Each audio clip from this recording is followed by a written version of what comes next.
This man is Jean-Baptiste Pierre-Antoine de Monnet Chevalier de Lamarck.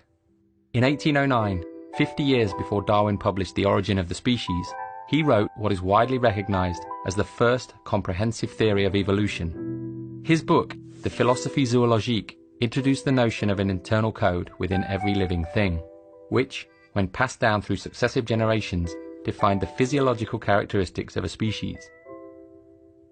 At the center of Lamarck's theory laid what he called the adaptive force.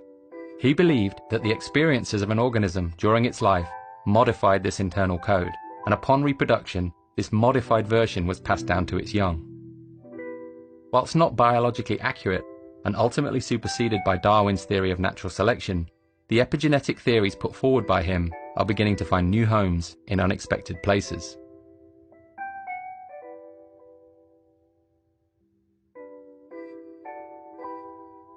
When we use contemporary technology, a trail of information is created in the form of data.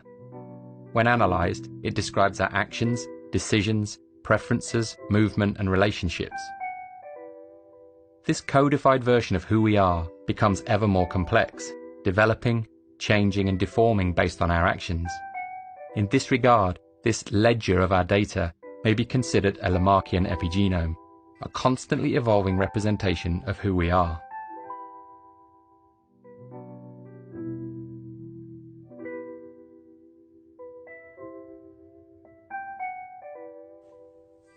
This is Bill Hamilton, one of the most significant evolutionary theorists of the 20th century. His work studying the social structures of ants, bees, and wasps had a profound effect on our understanding of the role of genes in social behaviors such as altruism.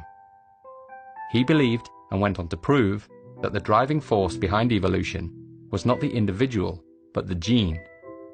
He stated that the ultimate criterion which determines whether a gene will spread is not whether the behavior is to the benefit of the behavior, but whether it is to the benefit of the gene.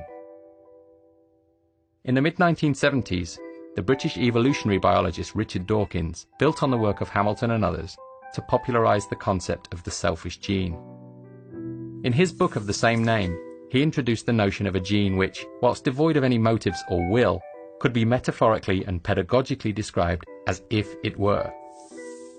In this model, the individual organism is a transient carrier, a survival machine for the gene. User-centered design principles have dominated the world of computing for many decades, but what if we looked at things a little differently?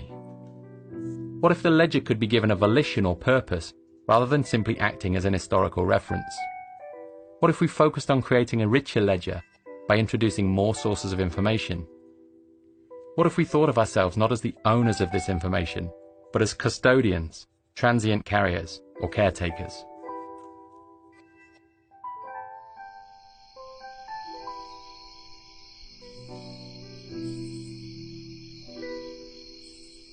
Initially, the notion of a goal-oriented ledger may be user-driven.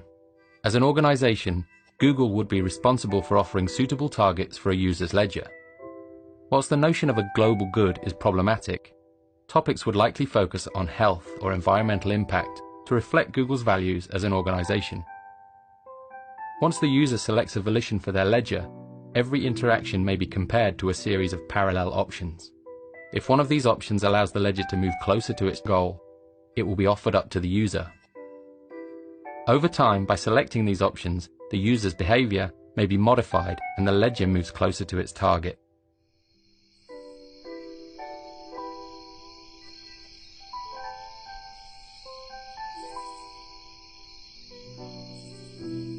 As this line of thinking accelerates and the notion of a goal-driven ledger becomes more palatable, suggestions may be converted not by the user, but by the ledger itself. In this case, the ledger is missing a key data source, which it requires in order to better understand this user. In order to plug the gap in its knowledge, the ledger begins searching for a device which delivers the required data when used. From this list, the ledger begins sorting the options most likely to appeal to the user in question. In situations where no suitable product is found, the ledger may investigate a bespoke solution. By analyzing historical data, it is increasingly possible to discern qualitative information such as taste and aesthetic sensibility, which may be used in the creation of a design proposal.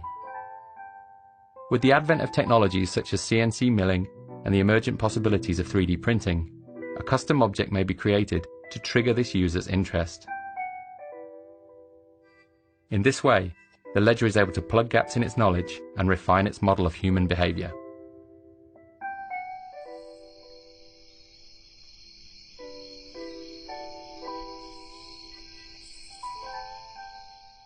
User data has the capability to survive beyond the limits of our biological selves, in much the same way as genetic code is released and propagated in nature.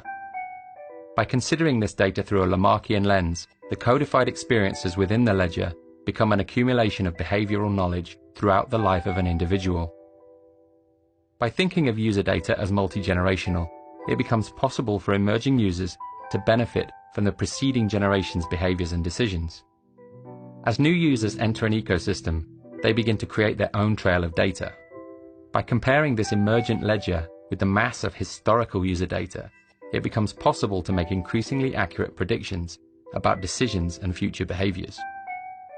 As cycles of collection and comparison extend, it may be possible to develop a species-level understanding of complex issues such as depression, health, and poverty.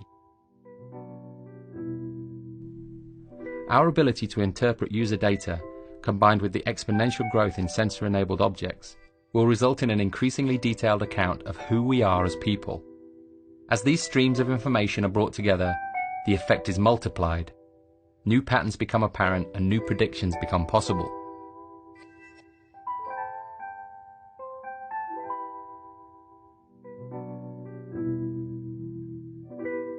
Since the 1970s, huge efforts have been made in sequencing the human genome. Today, after many years of research and billions of data points, that sequence is known. By adopting a similar perspective with user data, we may begin to better understand its role.